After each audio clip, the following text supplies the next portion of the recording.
Hi, today what I wanted to do was discuss three different factors that really play an important role when it comes to getting a mortgage and getting yourself pre-approved.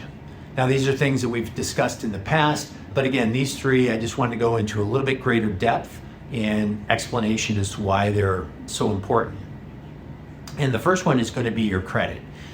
And it's not just your credit score, although obviously that's very important, because the higher your credit score, then that typically means it's the better we can get as far as your interest rate, your points that you're paying, fees that you're paying.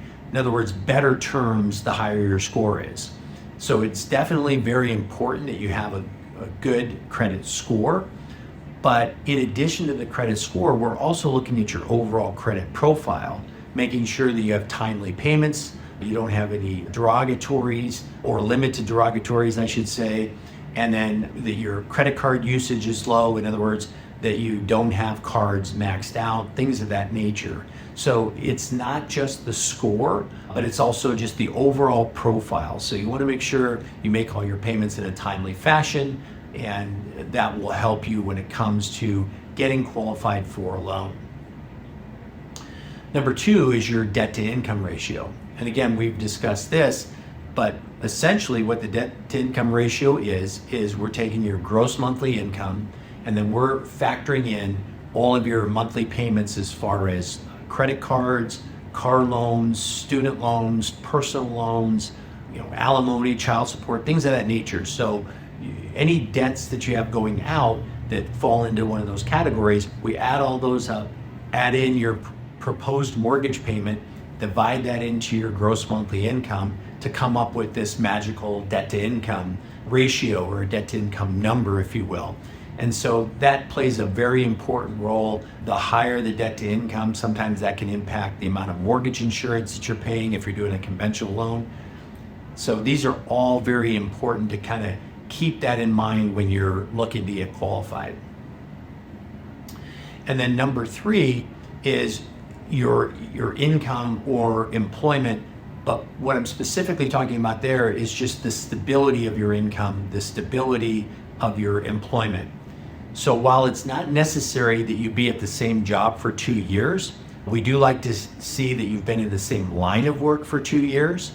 And what we also want to look at is if you're in the same line of work, but you've had a couple job changes, as long as you are improving your situation. In other words, let's say the first job is paying you $20 an hour, but then you take another job at 22, and then you get another job at 24 an hour.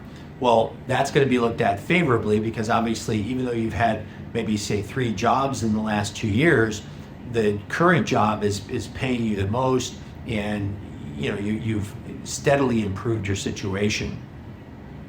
What we also want to make sure that you don't do, and I've had some clients that have done this, is they're in a situation where they have a fairly high base salary, and then they look to change jobs because this new job, while it's going to pay them a lower base, it's giving them an opportunity to earn some bonus income and commission income, things of that nature. And so overall, they'll end up making more in the long run.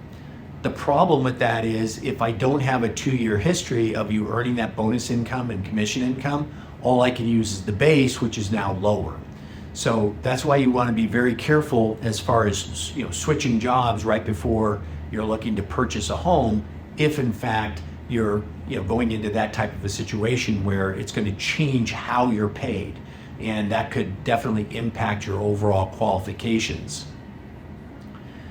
So the main thing here is that all three of these play a very important role, and it's not necessary that all three of them be perfect, but you want to do your best to have them all in a good situation, good to great situation. And so keep that in mind when you're out there and you're thinking about doing this, thinking about getting qualified. If you have any questions before actually applying, like, hey, if I change jobs and this is what it looks like, hey, if I do this with regards to my credit, is this a good idea? Those are all things you can always bounce off of us prior to getting ready to actually qualify and get approved for a mortgage. And you can simply do that by calling us, texting us anytime. We're always here to answer all of your questions. And I hope you really found this information helpful today. If you did, please do me a favor, subscribe to the page here. And then also, if you know of anybody who's thinking about getting qualified and you would find that this information will be helpful to them, feel free to forward it to them or copy the link. We'd love to help all of your friends and family as well as yourselves. So if you have any questions, again, call, text anytime. We'll talk to you soon. Have a good day. Bye-bye.